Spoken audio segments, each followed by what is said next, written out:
अरे, सीमा का phone. Hello. हाँ सीमा, बड़े दिनों में तूने मुझे याद किया। आज तुझे मेरी याद कैसे आ गई? हाँ, मैं तो कई दिनों से सोच रही थी कि तुझसे बात करूं, पर क्या करूं, घर के काम से ना टाइम ही नहीं मिल पाता। आज थोड़ा सा फ्री हुई हूँ तो सोचा चल चल तेरे से बात कर लेती हूँ। अच्छा सीमा, ऐसा क्या तू काम करती है जो तुझे पूरा दिन फुर्सत ही नहीं मिलती? कुछ नहीं, बस हमारे स्वभाव के कारण। जैसा मेरा स्वभाव है वैसी मेरी सासू माँ का भी स्वभाव है। अब तुझे तो पता ही है मुझे मिलना जुलना कितना अच्छा लगता है, बस वैसे ही मुझे मेरी सास मिल गई है। सारा दिन हमारे घर में किसी ना किसी का आना जाना लगा रहता है, बस इसी में ही पूरा दिन निकल जाता है। कब निकल जाता है पता ही नहीं चलता। यानी मेरी सास वाली बीमारी तुम्हारे घर पे भी है? इसे बीमारी नहीं कहते रेखा, इसे प्यार कहते हैं कि हमें भी कोई चाहने वाला है। वरना आजकल के टाइम में किसके पास इतना समय कि कोई किसी के घर जाए। हमारे घर जो भी आता है वो सिर्फ हमारे प्यार की वजह से आता है। पता नहीं किसके आने से हमारे घर में बरकत, रौनक और खुशहाली बनी हुई है। ये सब बेकार की बातें हैं। हमारे घर भी ना रोज किसी ना किसी का चक्कर लगता ही रहता है। मैं तो परेशान हो गई हूँ। अरे बहन जी, पूछ के तो आप बिल्कुल ना हमें शर्मिंदा कर रहे हो। ये आपका अपना घर है, जब जी चाहे आ जाओ यहाँ पे बिना धड़क। किसी से भी पूछने की जरूरत नहीं है, आपको पूछना ही नहीं चाहिए। आप ऐसा करो, शाम को आज खाना आप हमारे साथ ही खाओ। हम सब मिलके ना शाम को आपका खाने पे वेट करेंगे। आप आ जाना अब, ठीक है? अच्छा बहन जी, राम राम। बहू, रेखा, इधर आना बेटा जरा। आई मम्मी जी। चल सीमा, मैं रखती हूँ, मेरी सास ने मुझे आवाज लगा रही है। ठीक है, ओके बाय। चल ठीक है, बाय। जी मम्मी जी।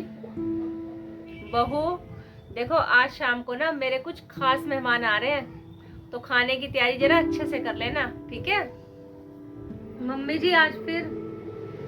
लेकिन मम्मी जी, क्या हुआ बहू, तू इतनी परेशान क्यों है? मम्मी जी कुछ नहीं, बस आज ना मेरी थोड़ी सी तबीयत ठीक नहीं है।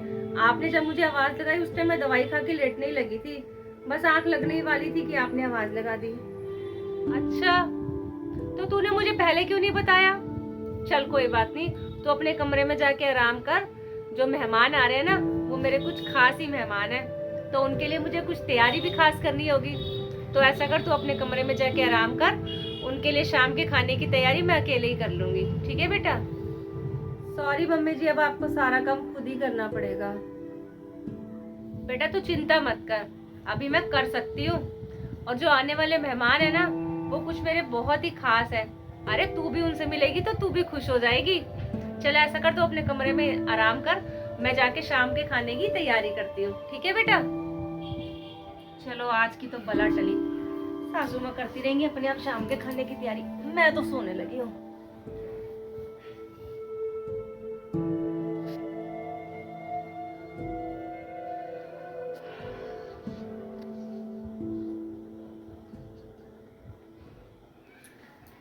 अरे मम्मी, कितनी सारी मिस कॉल्स। हेलो। हाँ मम्मी, इतनी सारी मिस कॉल, फोन किया था आपने? अच्छा, कब? लेकिन मम्मी ने तो मुझे कुछ नहीं बताया, उन्होंने तो बोला कि मेरे कोई खास मेहमान आ रहे हैं। ठीक है मम्मी, आ जाओ। हे भगवान, ये मैंने क्या कर दिया? मम्मी ने तो बोला था कि उनके कोई खास मेहमान आ रहे हैं, ये तो मेरी मम्मी आ रही है। और मैंने उनके साथ खाना बनाने में, तैयारी करवाने में भी मना कर दिया। मैंने लगता है कुछ गलत कर दिया है। चलो शुक्र है, खाना तो बना। मम्मी जी उठ गई बेटा? अब कैसी तबीयत है तेरी? मम्मी जी, आपने तो कहा था कि आपके कोई खास मेहमान आ रहे हैं, लेकिन आपने ये नहीं बताया कि वो खास मेहमान मेरी मम्मी है। अगर आप मुझे बता देते तो मैं भी आपके साथ खाने में आपकी मदद करवा देती, खाना बनाने के लिए। मम्मी जी मुझसे बहुत बड़ी गलती हो गई है। बेटा तेरी मम्मी मेरी खास मेहमान नहीं है क्या? अरे वो मेरी खास मेहमान ही है। और फिर मैं तो तुझे बताने ही लगी थी, लेकिन तूने मुझे कहा कि मम्मी जी मेरी तबीयत खराब है। तो फिर मैंने कहा तुझे क्या परेशान करना, तू, इसलिए मैंने तुझे कमरे में आराम करने के लिए बोल दिया। और खाने की तैयारी मैं खुद ही करने लग गई और देख सब कर भी दिया।